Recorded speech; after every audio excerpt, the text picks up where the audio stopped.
Good morning students. कल हमने पढ़ा था वर्ण, वर्ण के भेद, स्वर, व्यंजन। आज हम स्वर को एक्सप्लेन किया था। स्वर के 3 भेद हैं, हर्ष स्वर, दीर्घ स्वर और प्लुत स्वर। हर्ष स्वर होते हैं 4, ए, ई, उ, री, और दीर्घ स्वर होते हैं 7, आ, ई, उ, ए, ऐ, ओ, औ। और प्लुत स्वर जिसका आजकल प्रयोग बहुत ही कम होता है, लेकिन फिर भी मैंने आपको बताया था कि जब किसी शब्द को लंबा खींचते हुए उच्चारित किया जाए, जैसे ओम, राम आदि, ये सब प्लुत स्वर के अंतर्गत आते हैं। उसके बाद है अयोगवा। अयोगवा अंग और अह, इनको अनुस्वार और विसर्ग भी कहा जाता है। उसके बाद है व्यंजन। व्यंजन हमारी वर्णमाला में व्यंजनों की संख्या 33 है। इन 33 व्यंजन को हमने उच्चारण स्थान के आधार पर अलग अलग भागों में बांटा है। जैसे कंठ, जब हम कंठ से आवाज निकालते हैं, यानी जिन व्यंजनों को उच्चारित करते हुए हमारे कंठ पर दबाव पड़ता है, तो वो कंठ व्यंजन कहलाते हैं। इसका सीधा सा अर्थ है क वर्ग कंठ है, क वर्ग कंठ है। च वर्ग तालव्य है, च वर्ग तालव्य यानी कंठ से, कंठ यानी गला, और गले से थोड़ा सा ऊपर आते हैं तो वो तालव्य होता है। जब तालु से जिन वर्णों का उच्चारण होता है वो तालव्य व्यंजन कहलाते हैं। च, छ, ज, ज, य। तालु से थोड़ा सा और ऊपर आएंगे तो वो स्थान होता कहलाता है मूर्धा, यानी दांतों से ऊपर और तालु से आगे, जहां पर हमारे कहा जाता है कि मसूड़े होते हैं, वहां पर हम जब टच करते हैं तो उस स्थान को बोलते हैं मूर्धा। जब मूर्धन्य के अंतर्गत आते हैं ट, ठ, ड, ढ, ण, ये हो गया मूर्धन्य। उसके बाद और मूर्धा से आगे बढ़ते हैं तो क्या आते हैं हमारे दांत। जब हम किन्हीं शब्दों को व्यंजनों को बोलते हुए हमारे जीवा दांतों पर स्पर्श करती है तो वो दंत व्यंजन कहलाते हैं, और इसके अंतर्गत आते हैं त, थ, द, ध, न। उसके बाद और दंत से आगे चलेंगे तो क्या आएगा हमारे होठ। जब हम किसी व्यंजन का उच्चारण करते हुए हमारे होठ आपस में मिलते हैं, उन्हें ओष्ठ व्यंजन कहते हैं। जैसे प, अब मैंने प की आवाज निकाली तो मेरे दोनों होठ आपस में मिल गए हैं। प, फ, ब, भ, म। इस प्रकार ये ओष्ठ व्यंजन के अंतर्गत आते हैं। उसके बाद है य, र, ल, व। य में य और व को अर्ध स्वर कहा जाता है। अर्ध स्वर का मतलब है कि इनका उच्चारण स्वरों की भांति होता है। इस प्रकार य और व क्या कहलाएंगे? अर्ध स्वर, यानी इनका उच्चारण स्वर की तरह होता है, लेकिन ये स्वर नहीं है, इसलिए इनको अर्ध स्वर भी कहा जाता है। उसके बाद है ल। ल का उच्चारण करते हुए जब हम ल बोलते हैं तो हमारी जीवा जहां पर स्पर्श करती है उसके साइड से हवा निकलती है, इसलिए इसको पार्श्विक व्यंजन कहा जाता है। पार्श्विक यानी पास से हवा निकलना। इस प्रकार ल क्या हुआ? पार्श्विक व्यंजन। उसके बाद र। अब र बोलते हैं तो हमारे स्वर में कंपन होता है, इसलिए कंपन के आधार पर र को प्रकंपित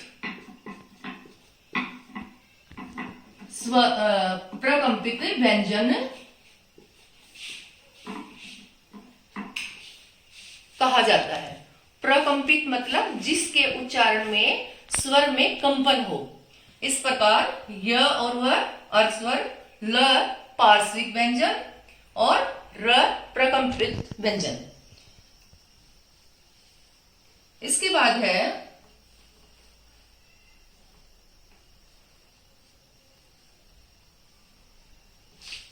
एक बार ट वर्ग में फिर आ जाइए, ड और ढ। ट वर्ग में ड और ढ है, लेकिन हमने अपनी आवश्यकता के अनुसार ड को ये रूप दे दिया, और ढ को ये रूप दे दिया।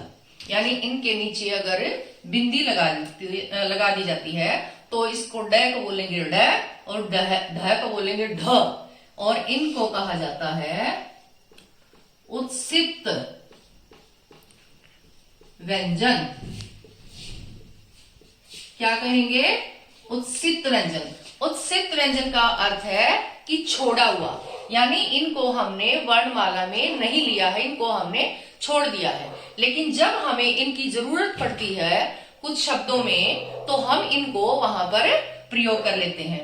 इनकी क्या पहचान होती है? जब भी ड और ढ का प्रयोग किया जाता है तो ये कभी भी पहले स्थान पर नहीं प्रयोग किए जाते, ये या तो दूसरे स्थान पर आते हैं या अंतिम स्थान पर आते हैं। जैसे एक उदाहरण बताती हूँ आपको। सड़क,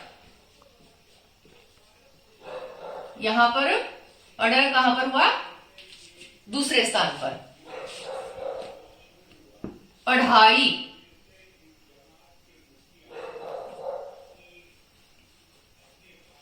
यहां पर लिख देती हूं पढ़ाई। यहां पर हमने ढ के नीचे क्या लगाया? बिंदी। ये ढ थोड़ी सी भारी आवाज निकलेगी, तो ये कौन से स्थान पर आया? दूसरे स्थान पर। या तो हम इसको दूसरे स्थान पर लिखते हैं या अंतिम स्थान पर लिखते हैं। ये कभी भी पहले स्थान पर प्रयोग नहीं होते। पहले स्थान पर प्रयोग करेंगे तो हम इसका ये रूप प्रयोग करते हैं, ये। इसके बाद है, इसको मैं साफ कर देती हूं ताकि आपको स्पष्ट दिखाई दे।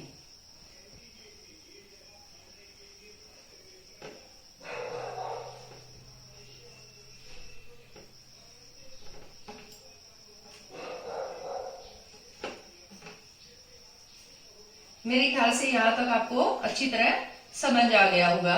इसके अंतिम, हर वर्ग के अंतिम वर्ण को देखें। ङ, य, ण, न, म, इनको नासिक्य व्यंजन कहा जाता है। क्या कहा जाता है? नासिक्य व्यंजन। अर्थात जिनका उच्चारण नाक से किया जाता है वो नासिक्य व्यंजन कहलाते हैं। उसके बाद आगे चलते हैं। इन्हीं व्यंजनों को हम कंपन के आधार पर लेते हैं। स्वर तंत्र में कंपन के आधार पर लेते हैं। जब हमारे स्वर तंत्र में कंपन हो तो उसके आधार पर हम इनको कैसे बांटेंगे?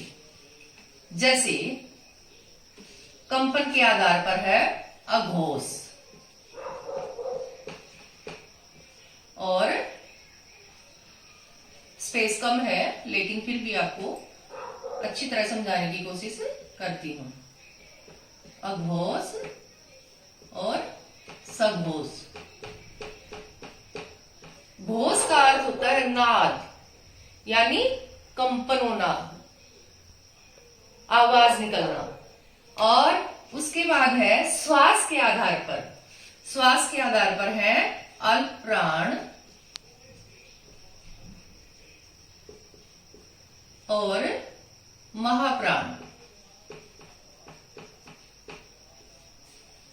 कोशिश करती हूं आपको साफ दिखाई दे, लेकिन मजबूरी है, बोर्ड छोटा है। इसके बाद अघोष और सघोष। हमने, अगर हम इसको हर वर्ग में ये देखेंगे कि पहला, दूसरा अघोष, तीसरा, चौथा, पांचवा सघोष। हर वर्ग में ऐसे पहला, दूसरा अघोष, तीसरा, चौथा, पांचवा सघोष। ऐसे ही पहला, तीसरा, पांचवा अल्पप्राण, दूसरा, चौथा महाप्राण। अगर हम इनको ऐसे याद करेंगे तो हो सकता है कि कुछ बच्चे याद कर लें, लेकिन बहुत सारे बच्चे इसमें कंफ्यूज होंगे। इसलिए मैं इसका एक आपको आसान तरीका बताती हूं कि अगर आपने थोड़ा सा भी ध्यान से सुना ना तो आप ताउम्र इसको भूल नहीं पाएंगे। कैसे? गिनतियां सबको आती है। सबसे पहले लिखे अघोष और उसके बाद लिखे सघोष, यानी पहले क्या आएगा? अ। वर्णमाला में सबसे पहले क्या आता है? अ। और स कहाँ आएगा? उसके बाद। उसी तरह अल्पप्राण और महाप्राण। अ सबसे पहले आता है तो हमने अल्पप्राण लिखा, म बाद में आता है तो हमने महाप्राण बाद में लिखा। अब गिनती लिखेंगे, यहां पर 1 2 और सघोष के नीचे 3, 4, 5। अब इसका अर्थ समझे। अघोष का मतलब है प्रत्येक वर्ग के पहले और दूसरे व्यंजन। प्रत्येक वर्ग के क वर्ग, च वर्ग, ट वर्ग, त वर्ग, प वर्ग, इनमें प्रत्येक वर्ग के पहले और दूसरे व्यंजन क्या कहलाएंगे? अघोष। क्या कहलाएंगे? अघोष। और तीसरा, चौथा, पांचवा, तीसरा, चौथा, पांचवा, प्रत्येक वर्ग का तीसरा, चौथा, पांचवा क्या कहलाएगा? सघोष। देखो अब आपको इसको रटने की या कंफ्यूज होने की जरूरत नहीं है। एक सीधा सा नियम है, पहला दूसरा, हर वर्ग में पहला दूसरा अघोष। सबसे पहले क्या लिखेंगे? अघोष। और अघोष के नीचे क्या लिखेंगे हम? 1, 2। सघोष के नीचे क्या लिखेंगे? 3, 4, 5। तीसरा, चौथा, पांचवा, हर वर्ग का तीसरा, चौथा, पांचवा। अब आ जाइए अल्प प्राण और महाप्राण में। अल्प प्राण के नीचे लिखेंगे हम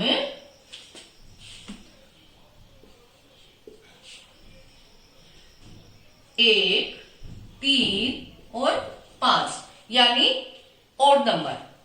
और महाप्राण के नीचे लिखेंगे हम 2, 4। इसका अर्थ क्या हुआ? 1, 3, 5 का मतलब है हर वर्ग का पहला, तीसरा, पांचवा। देखिए,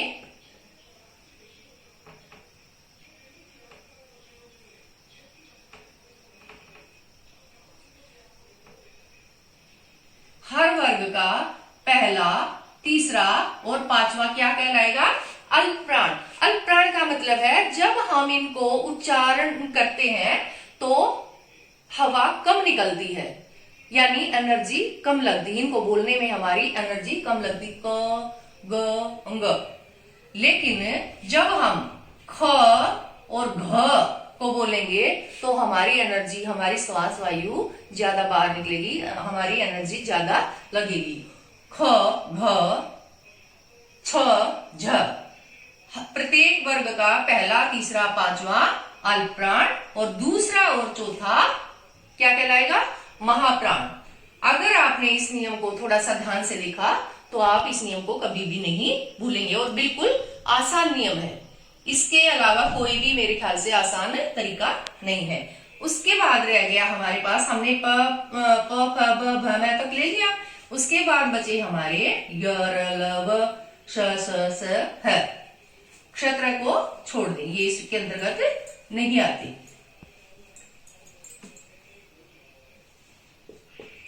उसके बाद हमने य, र, ल, व ले लिया और य, र, ल, व लिखा हमने अल्प प्राण के नीचे य, र, ल, व। कहा लिखा? अल्प प्राण के नीचे। और हमारे पास बचा स, स, ह। यहां पर हमने पहले है को छोड़ देते, हम है को छोड़ देते हैं और क्या लेंगे? श, सर। और इसको लिखेंगे हम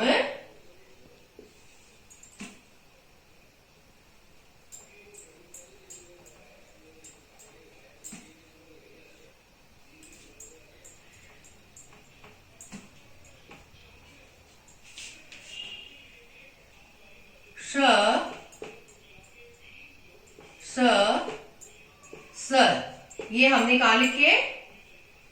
महाप्राण के नीचे।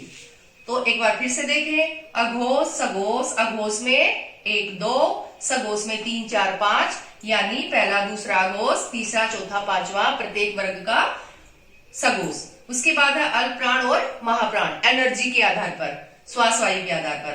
पहला, तीसरा, पांचवा अल्प प्राण, जिसके बोलने में एनर्जी कम लगती है। महाप्राण प्रत्येक वर्ग का दूसरा और चौथा वर्ण व्यंजन महाप्राण कहलाएगा। य, र, ल, व में हमने य, र, ल, व को कहा लिखा? अल्प प्राण के नीचे और अघोष के नीचे। और श, स को हमने कहा लिखा? सघोष के नीचे और महाप्राण के नीचे। लेकिन यहां पर नियम थोड़ा सा बदला जाता है। जैसे हमने य, र, ल, व को ऐसे क्रॉस करके सघोष के साथ मैच कर दिया। समझ में आया? य, र, ल, व यानी सघोष की तरफ जाएंगे। यहां पर थोड़ा सा ध्यान देने की जरूरत है। उसके बाद श, स, श श को हमने क्रॉस करके अघोष की तरफ ले लिया, यानी श स स कहाँ जाएंगे? अघोष की तरफ। इसका मतलब क्या हुआ कि य र ल व अल्प प्राण तो है लेकिन क्या है? सघोष। और श स स महाप्राण तो है लेकिन क्या है? अघोष। इन नियम को अगर समझ लोगे तो कोई भी परेशानी नहीं होगी। अब हमारे पास बचा है ह। ह एक ऐसा व्यंजन है